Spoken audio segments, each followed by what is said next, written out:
Hey there everyone, how are we doing? Welcome back to my channel. My name is Boomy and thank you for watching, my lovelies. Now, recently we've been talking all things pizza, particularly in the US. So I never realized how many individual different styles of pizza there were. I know you've got kind of deep dish and you've got, thin. I suppose in the UK we would say that's like an Italian style pizza. We just, the thin, crispy base. Or like original Italian pizza. I don't know what we actually call that, just proper pizza. The wood fire proper baked pizza. Oh my gosh, it's absolutely delicious. So tasty. I think we just call that proper pizza.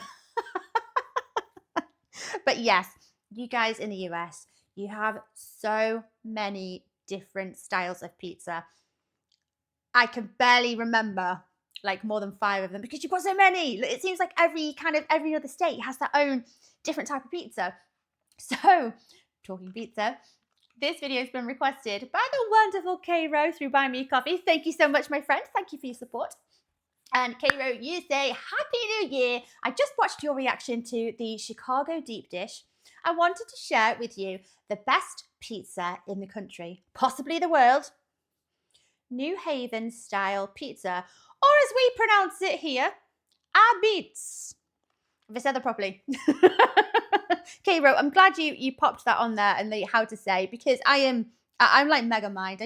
I make up ways of saying words. I often mispronounce things. It's a running joke in my family. But yes, now I'm live on here mispronouncing all the words. Anyway, right, okay. Okay. I've not heard of this, I don't think. So now I know those are fighting words in some corners. Oh gosh, this is going to be controversy. But to that, I just have to say that New Yorkers will travel 2 hours to New Haven just for the pizza. People do not travel 2 hours the other way just for their slices that merely have a bigger marketing budget. Okay, Ro. Not my words, not my words. I don't know any better. I haven't tried any of these pizzas. Okay, Rob, I admire your conviction. Right, okay, you seem very, very convinced that this is the best pizza in the US. So let's watch this video, see what it's all about, and see how many people agree with you. Okay, pizza capital of the US. So very, very interesting. So we've got New Haven style pizza. Oh, okay. What makes it so special? What's so amazing about it? a-beetz. I'm gonna have to wait and see. Let's watch. Guys, if you're enjoying these reactions, don't forget to hit that like and subscribe button. Thank you so much, my lovelies. If you're interested, I have a Buy Me a Coffee account, and that link is over here. And if you would like to support this channel any further, I have a Patreon account. If you fancy checking that out, that link is in the description below. Why is this tiny town the pizza capital of the US? There are no skyscrapers like New York or Chicago, but there are more pizzerias per capita than any other state, with lines around the corner and pizza that some people call the best pizza in the world in Southern Connecticut, no doubt. A+ pizza. A+, A+. It's a surprising statement. Oh. So you gotta check it out. This is New Haven, Connecticut, and in this video, I'm going to take you behind the scenes and into the ovens of 3 of New Haven's most iconic pizzerias that together tell the story of New Haven, a-beetz. Where did it begin, how was it made, and what makes it so special? And in the end of this video, we're going to go to the world's largest pizza party and try pizzas from over 50 pizzerias to see which slice is the best. I mean, that might actually be the happiest, the best party on the planet. A pizza party. Ooh, yes, please. But first, why is it pronounced a-beetz? Right, yeah. In Naples, Italy, la pizza is shortened to a-pizza in the local Neapolitan dialect. And when those Neapolitan immigrants came here to Connecticut, a-pizza was shortened even more to the Italian-American a-beetz. But where in Connecticut did a-pizza end and a-beetz begin? Well, right here at Frank Pepe's Pizzeria Napolitana, where we're going to talk with Jennifer Belmonte-Kelly, Frank Pepe's granddaughter, about the history of a-beetz. So it's still very much family run. Oh, that's amazing. Okay, so all right, I understand a-beetz now. I get it. Take us back to 1924. There isn't a pizzeria in New Haven. What is Frank thinking, and then how does Pepe's come to exist? So when Grandpa came over, there was always a flower involved in a shop where he went to. When he landed up with the Bacamaello family, which is where we're standing, he was their bread man. Pop made bread. And his Goomba said, flatten it out. A Goomba, a close friend, or associate. Okay. Oh, a Goomba. Put a little tomato sauce on it from Mr. Maizano on Grand Avenue. Put in the oven. It started.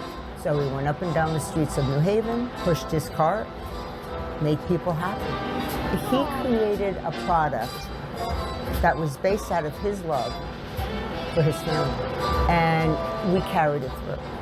After a decade of making a-beetz in the Bacamaello bakery and selling it from a push cart in the streets of New Haven, Frank Pepe bought the building next door, where he lived on the second floor with his family, and built an oven on the ground floor that is still used today. Then when Frank and his wife Philomena passed in 1969 and 1972, their daughters Elizabeth and Serafina took over the business and continued their father's legacy. And under their watch, the pizzeria was so successful that they were able to go back and buy the original Bacamaello bakery next door that the grandchildren of Frank Pepe now use as an additional oven for the main pizzeria. So then, as the years rolled on, my brother Gary managed the restaurant. He was the nuts and bolts of Frank Pepe's. He knew everything. He was the best pie man, and I will swear to this day that my brother made the best dough and the best pies. They call them pies. I love that. Oh. And to follow that, now Chris Dioria, he was taught by my brother, so now our dough followed my brother Gary's dough, who followed my grandfather's dough. So this is our original tomato pizza. This is our bread, which is, what we are very proud about. The bread that kind of started from Frank Pepe. Our sauce, our pecorino romano, and olive oil. You get that little char to it, you get that flavor to it. And, a lot of people like to say it's burnt. We like to call it char. That's like that New Haven flavor, My favorite part of New Haven pizza actually is going backwards on the crust, which is rare for most pizzas. Yep. You see the trays and they're all empty and it's just crust all around. You're like, that's someone just saying, I don't like your crust. Exactly. It's something so simple, but you can screw it up a million ways. We're so proud of the base of our pizza. And then later on in the 50s, we started with the clam pizza. And this is popular. Oh, I think I have seen this place, the famous clam pizza. Oh my gosh. Right. So here's what makes this pizzeria so special is the different cheese that they use for the pizza. So there's no mozzarella here. Is it pecorino romano, did they say? Yeah, no mozzarella. So is that the deciding factor? This is the most iconic and most popular pizza that we serve. It's like everybody talks about it. You get a little of that brininess. Yeah. Wow. Garlic. Yep. So all it is our dough, clams, freshly shucked clams, garlic, oregano, pecorino, and olive oil. That's all you need. It's almost similar to this, where you let each kind of ingredient speak for themselves. You don't have to go crazy. Oh, I was just going to say that. See, great minds, that's what it is. So it sounds so simple, but it's quite, correct me if I'm wrong, guys, it's quite like an Italian philosophy on food, isn't it? You don't need to overcomplicate and throw too many ingredients together. You let the good ingredients, and there's a handful of them, simple, you let them speak for themselves. And that's all you need. And I love that philosophy. And I love that element about a lot of Italian cuisine. And it does, if you've got good ingredients, they do speak for themselves. They stand up, they hold their own. And you don't need any frills. You don't need to jazz them up.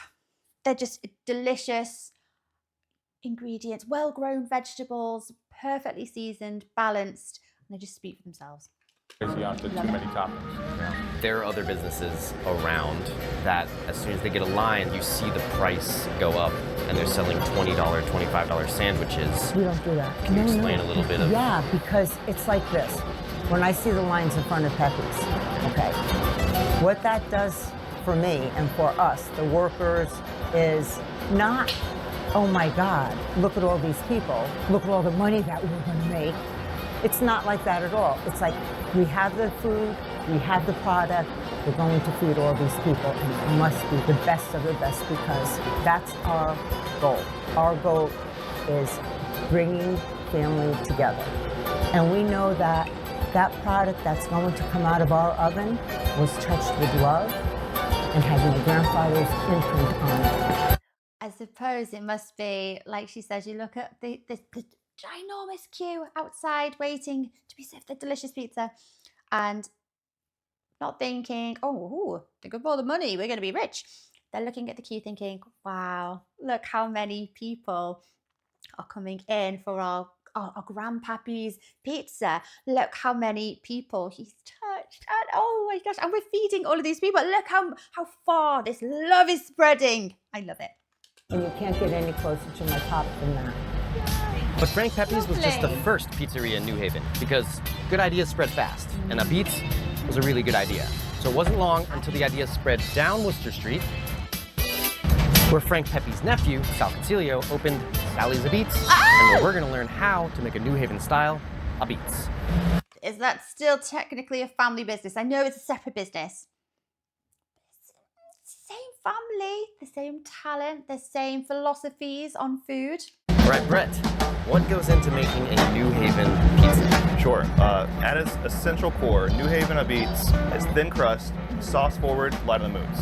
Char, not Light on burnt, the as moves. simple as we can get with it. Okay, so we'll start with the oven and then make a pizza and learn what those steps actually mean. Perfect. What's yeah. light on you the can't moves? make New Haven a-beetz without the coal fire, so let's go check that out. So coal is our fuel. Coal is what we've been using. It's an old method of fire, but this is the cleanest burning coal we can find. But burns at such a high level, that's what gives you that signature char, and also imparts a really impeccable flavor inside of the oven itself. We keep ours around 750 degrees. And that's a temperature between a high temp Neapolitan wood and like a cooler temp New York gas. Yeah, so like a Neapolitan pie can be cooked in like a minute and a half. You know, it's in and out. It's very, very fast. This, we're usually around like a 6 to 8 minute maximum compared to like a New York pie. To your point, a little cooler, a little lower deck oven that takes a little bit longer to cook. We also have a very high-tech gadget down here, this fan. Okay, yeah. So this will help. That looks like the original. Technology. It might be, yeah. This came on a boat from Italy itself. Yeah, exactly. This fan obviously incorporates more air into it, which makes the coal burn a little bit brighter if need be. All right, so tell me as much as you can about this dough. Obviously, there are secrets in every pizzeria. Of course. You know me, guys. If I spot a tattoo, I'm going to have to talk about it. Oh, the chef here. I've just noticed he's got a adorable tattoo, epic tattoo on the side of his arm. See, he's got 3 hearts and 2 of them are filled in. Is that like the lives that you have on video games, like I'm thinking Super Mario or like Zelda type thing, and I love that. And it's done quite like graphic blocky as well. I love it. I love it. Love it. Excellent tattoo. But just let's highlighting get to just that. what makes New Haven dough different. I would say specifically, the first thing is just how we pat our dough. Love it. So first is stretch. A lot of places they stretch. Our dough, our hydration level is a little higher than others. Okay. So it's a much more supple, soft dough. And so we want to make sure we're taking care of that. So for this, instead of stretching and pulling, we literally are just patting the dough out. Yeah, please get up in there. Yeah. It is different. Yeah, wow, that'll just fall apart on you if you start doing any Yeah, it would slapping. be. Yeah, you would tear. Oh, it's you so can't thin, slap it window around. pane. Yeah, you can't. We're not throwing pies here and like doing all that. I love that stuff. Very cool. But yeah, that's not how we do it. So then we bring it over to the dresser station. So we use cornmeal, which also, in my opinion, is another thing that makes it huge, at least for Sally's. That seems like a Sally's difference. Yeah. I think. So these act as like little ball bearings first and foremost. So it's almost like like skating a little bit. So like when we throw it, it kind of slides right off. But also once this hits the hot stone in there, it kind of explodes. And so it imparts little bits of like char and the flavor, corn, kind of into the base of it a little bit. So it adds a little je ne sais quoi to it. Je ne sais quoi. These are our original 1938 recipes. Our dough, our sauce, the way we sauce by hands. We're not using ladles to like move our sauce. Everything is exactly as Sal Concilio taught us back in 1938. And you're used to it, but sauce spreading by hand. Yeah, so this is the OG way. My hands are washed and very clean. We do wear gloves during service just so I'm fine with and It's going into a 700-degree oven. Yeah. I mean, Anything toppings on there is not going to make it out. No, exactly. This is it's the artisanship of it. Like Sal was an artist, and so we wanted to create this like rivers and valleys of sauces, and so like we like create these lines, and like so now it's like bits and clumps of sauce now, right there. And so then when we spread the mousse over, it kind of falls, and you'll have moments that like just really this is another way to allow the sauce to speak for itself. Of course, because I don't know. I look at that and I pronounce it mozzarella. The Italian pronunciation is mozzarella, isn't it? The mousse, of course, that makes so much sense now. The mousse, I love it. And we are very light on the mousse. If you have too much, you're gonna have a flop slice every single time. All right, so that's really it. So evenly distributed sauce, cheese, little Parmesan or Pecorino, olive oil. Throw it in. All right, that's it. When pies go in, they sit on the stone, and all that energy and heat from the stone gets absorbed into the pie, and so you have to give it a minute to recharge. There'll be a system. You'll see this like dance, this flow kind of happen here. And an advanced baker, they'll know exactly like you should throw here next time, throw here next time, and they'll know I need to spend less time and turn that pie faster, and then kiss it on the softer spot. We have some real artists back here. So That's artistry, isn't it? That is knowing whereabouts in the oven you're going to put the pizza next because of the flow of all the energy, that heat distribution. I mean, it's another thing for you to need to think about and worry about. Well, I'm sure they don't worry because they're well versed in cooking pizza like this. But it's just another element that you've got to be mindful of when you're cooking these pizzas. It's very interesting. New Haven a-beetz, it doesn't have the cornicione, the crust elevated on the outside like a New York or Neapolitan. Is that from the dough or the heat or the cold? It's a little bit of everything. So it is the dough. It's also, because it's proofed for the amount that it's proofed as well, the yeast is not going to have as much time to immediately fluff up and rise in there. Also the way you dress the pie too. So because the pie is dressed closer to the edge, it gives less space for that dough to actually rise. And the pat versus... Exactly. When you're stretching a Neapolitan pie, you're not really touching the ends very much. You're trying to literally kind of keep it to where all that yeast and all that gluten that's been developed has a chance to come alive again in the oven. All right, so this pie came out pretty good. It's just undercarriage, you know, nice spots underneath, nothing's touching. This is actually really solid first pie. Pretty happy. Anyways, cheers. This is, I think, the platonic capital P pizza. Okay. When I just think about it, if I'm trying to explain pizza to someone, I would just say like this, put it in their mouth and say, this is now pizza, you've been introduced. Yeah, exactly, yeah. Outside of the classic sauce and mousse, I know you guys also make some seasonal pies. So what's the seasonal pie right now? Seasonality has always been the name of the game for Sally's, which is kind of what inspires us to do what we do today more. So for me, I'm trying to take a lot of the seasonality that Sal, he started. He would find what was in the local farmers markets or what he was growing in his own garden. That's where our fresh tomato pie came from, or his corn and pepper pie. The canvas itself, I would never touch. But things on it, things we're putting on it, seasonality-wise, I want to do the same thing that Sal did and try to bring that freshness to all of our guests. The seasonal pie right now, we actually just rolled it out. It is a bacon, apple, and sage pie. So a white pie, Granny Smith apples, of fall, of seasons changing, apple again, northeast, like best apples on the planet, bacon, fresh sage, and then a little gorgonzola cheese also in there. Pear and gorgonzola is a perfect pairing in Italy and traditional, and so how do we make that make sense in the Northeast here by being seasonal but still being true to who we are? I literally have a tattoo. At the end of the day, like, I don't care, it's got to taste good. That's it. It does. It's really good. Another good tattoo. Check. But it's not. So interesting that they're so different as well, and yet their origin, their creators are from the same family. I'm telling you, it's all about, they've obviously brought these brilliant philosophies to food, to pizza in particular, and they share the same philosophies, they share the same passion for good pizza, for good ingredients, good food, but, you know, just gone their own way, done their own thing, varied it to how they prefer.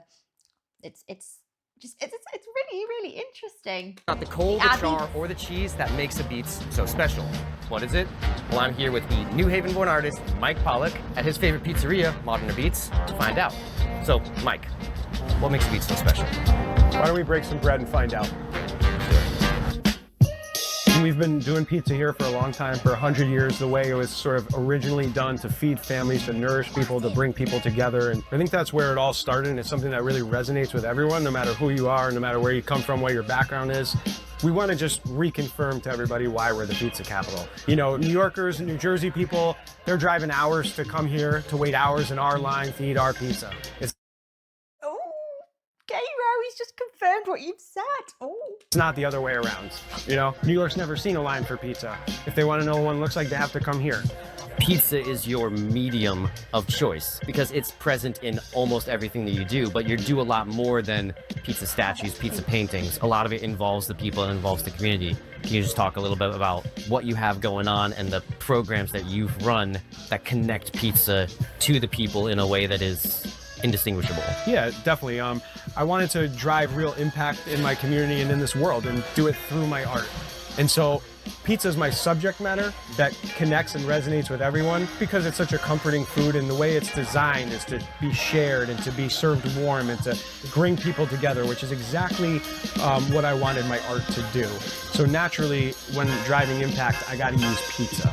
And so I found a way by partnering with Feeding Families where we can really create some very tangible change within our hospital here. Yale New Haven Hospital is known globally for the work they do. We have a children's cancer hospital, and parents and nurses don't get any food provided for them, and they're already dealing with enough. So where we could have the most impact with pizza was in those moments.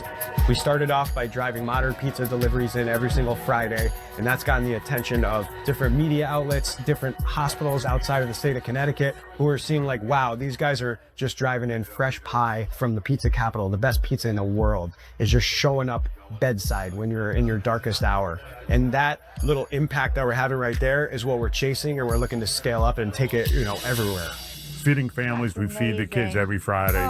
We try to create something that the kids look forward to, saying, hey, it's Friday, we got pizza coming, you know, or even for the kids, for the parents, the nurses, whoever's on the floor gets it. They had some non-eaters up that were on feeding tubes, and they couldn't figure out what was wrong with them.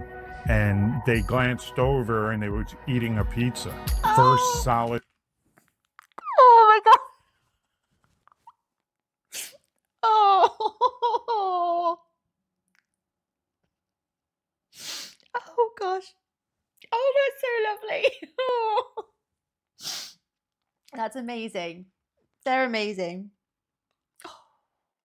Food for the whole time this girl was in the hospital. She just did it on her own. All of a sudden, the nurses glanced over and she was eating a slice of pizza. She had no solid food the whole time she was there. So we've dedicated to feed everybody that's up there on every Friday. Fridays for the kids. So right here, we got a white Moots onion. You're not getting overwhelmed with too many things at once. Basically no flop, super thin. And you know, you want to taste the ingredients.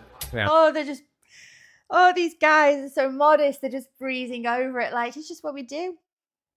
Okay, we don't need to sing it from the hilltops. This is just what we do. We want to make an impact on our community and everyone's lives. Oh. Oh, they should win awards. They should have their praises just sung. Oh, that's so lovely. Oh, that's what I could just keep saying is that is so heartwarming. Oh my gosh. I'm gonna take a pause to enjoy this one. Because I can't talk while I'm eating and I don't want to stop eating. Come on, man, slide in. It's hot. Jason, get in here. Camera guys gotta eat, come on. Now, while we were enjoying our white mutts and onion a-beetz, which was fantastic, by the way, Mike told me about a pop-up that he'd organized with tri-state pizza legend Joe Massaro, where they made some pizza bagels with two local favorites, Olmo Bagels and Ozzy's a-beetz. So Mike asked Joe to grab some fresh bagels from Olmo, and we met up at Ozzy's to see what the pizza bagel hype was all about. And spoiler alert, things didn't quite go as planned. We're like the mecca of pizza in our opinion, for like where we are, for like the originality of making a-beetz to its truest form. So when you start thinking about like how good the pizza is, and then you start taking guys like Ozzy's and putting their ingredients on like one of the best bagels I've probably ever eaten in my life, you don't think it's gonna be as good as it is, and then you actually eat the bagel with their toppings on, and your mind just kind of gets blown. You're like, how could we have made a-beetz even better than what it already is? And I think we're doing that by putting them on bagels and serving them throughout New Haven. Cheers. Salud. Ratatouille moment. As soon as we took a bite of the a-beetz bagels, our feast got interrupted when a bunch of cops showed up. Then, without thinking, my LA instincts kicked in and I shut off the cameras to save the footage. But what But happened? we weren't in LA. We were in the pizza capital of the US, and the cops weren't there to shut us down. They were there to help us make a giant batch of a-beetz bagels to bring to the hospital for the daily Feeding Families delivery. So we got all the a-beetz bagels boxed up, then Joe pulled the a-beetz mobile around front, and the cops gave us a police escort to the hospital to help make the handoff. Now, I'll admit, in most places, a police escort for pizza may seem a bit extreme, but it's a great example of how in New Haven, pizza brings together the police, the hospital, and local businesses to do some good for the community. And once a year, that very same community gathers for a-beetz feast, the world's largest pizza party with thousands of hungry people all searching for the perfect slice. And with over 50 local pizzerias pumping out pristine pies, if I was going to discover the best pizza in New Haven, I would have to try a slice from every single one. Starting with Derek and the sourdough slices that he slings over at Nolo. Cheers. There, brother. The pizza you're making here, this isn't the typical a-beetz. I feel like your crust is a little bit lighter. What makes your pizza special in New Haven? Oh, the sourdough and the thin crust, the fermentation, and the wood fire. It's a lighter pizza, and I think a good way to start off the night. Yeah, crispy chili. Yeah. Charred. I'm gonna finish this and then go on to pizza number 2. I mean, as a foreigner, I still like to think of eating a good amount of pizza. It's not a very varied amount of pizza. However, in my mind, I'm pretty convinced, I'm open to persuasion, but I'm pretty convinced for me, it's all about that wood fire pizza. Yes. I'm one of those. I'm a wood fire pizza person. I know, I do. I love them. Like I said, I'm open to persuasion. I will try many a pizza to change my mind. A massive slice of pizza.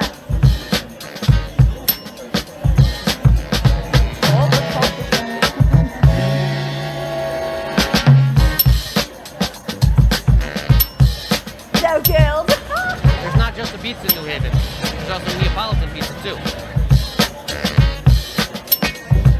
Maybe that's the pizza that I'm thinking of when I see it. It was at this moment that I knew. I bit off more than I could chew. There was no way I could finish all 50 slices. No more room. More importantly, I didn't need to. Because discovering the best pizza in New Haven was never about eating all the pizza in New Haven. It's not about the coal that glows in the century-old ovens, or the homegrown tomatoes that sweeten the sauce, or the dough that's gently patted in piles of flour. Because the best pizza isn't a flavor, it's a feeling. It's the memory of sharing a slice with your friends. It's the pride in creating something new with your own 2 hands. It's the reminder that feeding others is more important than feeding yourself. There's something sacred about pizza. Some call it love, family, or tradition. Others call it an art, a purpose, or a lifeline. But here in New Haven, Connecticut, the pizza capital of America, they call it a-beetz. A-beetz. A-beetz. A-beetz. A-beetz. Why? That little cutie pie. A-beetz. Right, okay. I understand now. I understand a-beetz. Right. Kayro, which one's your favourite? I'm going to have to make you commit to telling me which one is your favourite. Now, I can't try them in person, so I have to reserve judgment until I get to visit, and then I can decide for myself. But, yeah, like I said, for me, with the very few varieties of pizza that I've tried, so far, it's all about that wood fire pizza. It does give that wonderful flavour to the dough and that char. Oh, it's all about the char. If there's no char, I'm not interested. I like char. Oh my gosh, yeah. What's your favourite pizza as well, guys? Again, I'm very open to persuasion, but I am a bit of a purist in the sense that I only want some amazing tomato sauce, some mozzarella, although I will happily try other cheeses on there. But for me, currently. It's mozzarella. It's a wonderful fresh tomato sauce and basil. I know, simple, easily pleased. But yeah, that's my favorite. I'll try any pizza as long as there's no capers on it. I'm sorry. I know it's just one of those foods that I just don't like. I can't do capers or radishes. But anything else, yum, yummy, yummy, yum. All this pizza is making me really, really crave pizza now. We used to have a wonderful pizza in like a converted kind of horse cart, I think it was, and they used to park up not far from here and make pizza for you on request, appointment, you go and pick it up, and oh my gosh, wood fire pizza oven, absolutely amazing. But they're no longer in business. I know, it's so sad, but that was fantastic pizza. So I'm thinking when I say proper pizza, I mean Neapolitan pizza. That's the pizza I'm referring to. Anyway, I'm waffling. I cannot believe the last pizza. What was the name of the last pizzeria? Was it Modern Pizza? What they are doing in their community. And it's not just those pizza Fridays at the hospital. Oh my gosh. Oh, I could have bawled my eyes out. That's so ridiculously lovely. Oh my gosh. I think that's the nicest thing I've heard all week. Oh my gosh. I keep saying, oh my gosh. But the art as well, that's wicked. That's so cool. I love it. So yeah, I can't try the pizza. But yes, some amazing background stories there for each of those pizzerias. And guys, let me know if you've tried these personally, which one is your favorite? Or which flavor pizza do you get as well? Anyway, take care of yourselves, my lovelies, and I will see you in the next video. Bye-bye.